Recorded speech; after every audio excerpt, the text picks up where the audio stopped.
ایک وقت کی بات ہے کہ ایک بڑے اور گھنے جنگل کے بیچوں بیچ ایک نہایت خوبصورت دریا بہتا تھا۔ دریا کے کنارے بڑے بڑے درختوں کا جنگل تھا جہاں طرح طرح کے جانور رہتے تھے۔ اس جنگل میں ایک چالاک اور شرارتی بندر رہتا تھا جس کا نام چنٹو تھا۔ چنٹو اپنی شرارتوں اور ذہانت کی وجہ سے جنگل میں بہت مشہور تھا۔ چنٹو کا سب سے پسندیدہ مشغلہ دوسروں کے ساتھ مذاق کرنا اور ان سے کھیل کھیلنا تھا، لیکن وہ کبھی کسی کو نقصان نہیں پہنچاتا تھا، وہ صرف مزاح اور شرارت کے لیے مشہور تھا۔ چنٹو کے سب دوست جیسے خرگوش، ہاتھی اور ہرن اس کے ساتھ وقت گزارنا پسند کرتے تھے، لیکن کبھی کبھی چنٹو کی شرارتیں حد سے بڑھ جاتیں اور وہ سب اس سے ناراض بھی ہو جاتے تھے۔ ایک دن چنٹو کو یہ خیال آیا کہ وہ دریا کے اس پار موجود پھلوں کے باغ میں جا کر کچھ مزیدار پھل کھائے۔ یہ باغ ایک کسان کا تھا جو جنگل کے قریب رہتا تھا اور اپنے باغ کا بہت خیال رکھتا تھا۔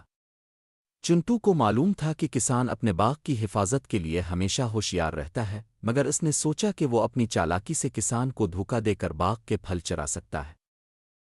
چنٹو نے منصوبہ بنایا اور ایک صبح جب کسان اپنے کھیتوں میں کام کر رہا تھا، وہ خاموشی سے دریا کے پار پہنچ گیا۔ باغ میں داخل ہونے سے پہلے اس نے چاروں طرف دیکھ کر یقین کر لیا کہ کوئی اسے نہیں دیکھ رہا ہے۔ اس کے بعد وہ باغ کے اندر گیا اور تازہ رس بھری آموں کے درخت پر چڑھ گیا۔ چنٹو آموں کا مزہ لے رہا تھا کہ اچانک کسان کی نظر اس پر پڑ گئی۔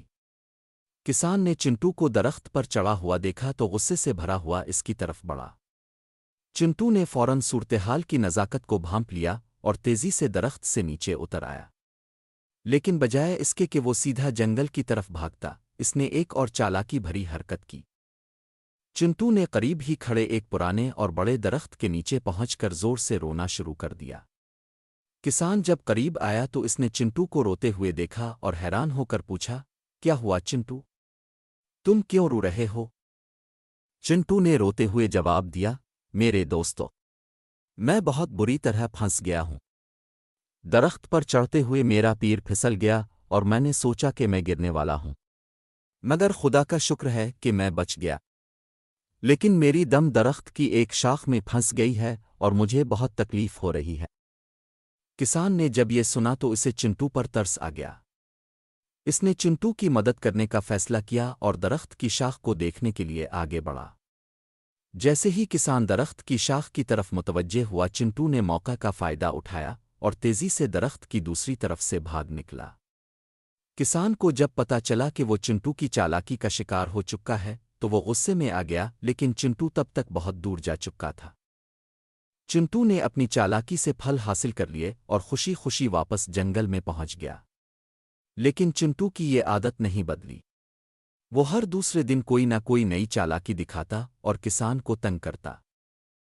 کسان کو چنٹو کی چالاکیوں سے بہت پریشانی ہونے لگی۔ ایک دن کسان نے سوچا کہ وہ بھی چنٹو کو سبق سکھانے کے لیے ایک چال چلے گا۔ اس نے اپنے باغ میں کئی جگہ جال بچھا دیا اور ان پر پھل رکھ دیے تاکہ چنٹو جب پھل چرانے آئے تو وہ جال میں پھنس جائے۔ اگلے دن چنٹو حسب معمول باغ میں آیا اور پھل دیکھ کر خوش ہو گیا، لیکن جیسے ہی وہ پھل کی طرف بڑھا وہ جال میں پھنس گیا۔ چنٹو نے بہت کوشش کی کہ جال سے نکل جائے، لیکن اس بار وہ خود پھنس گیا تھا۔ کسان جب آیا تو اس نے چنٹو کو جال میں پھنسے ہوئے دیکھا اور کہا، چنٹو، تمہاری چالاکی تمہیں یہاں تک لے آئی، لیکن اب تمہیں سمجھنا چاہیے کہ دوسروں کو دھوکہ دینا ٹھیک نہیں ہے۔ چنٹو کو اپنی غلطی کا احساس ہوا اور اس نے کسان سے معافی مانگی۔ کسان نے چنٹو کو معاف کر دیا اور جال سے آزاد کر دیا، لیکن ساتھ ہی اسے نصیحت کی کہ وہ آئندہ کبھی کسی کو نقصان نہ پہنچائے اور ہمیشہ ایمانداری سے کام لے۔ چنٹو نے کسان کی بات مان لی اور آئندہ کے لیے وعدہ کیا کہ وہ اپنی چالاکیوں سے باز آئے گا۔ اس دن کے بعد چنٹو نے اپنی زندگی کو مثبت انداز میں گزارنا شروع کیا اور جنگل کے دوسرے جانوروں کے ساتھ مل کر خوشی خوشی رہنے لگا۔ اخلاقی سبق: چنٹو کی کہانی ہمیں یہ سبق دیتی ہے کہ چالاکی اور دھوکہ دہی سے وقتی فائدہ تو ہو سکتا ہے، لیکن اس کا انجام ہمیشہ بارا ہوتا ہے۔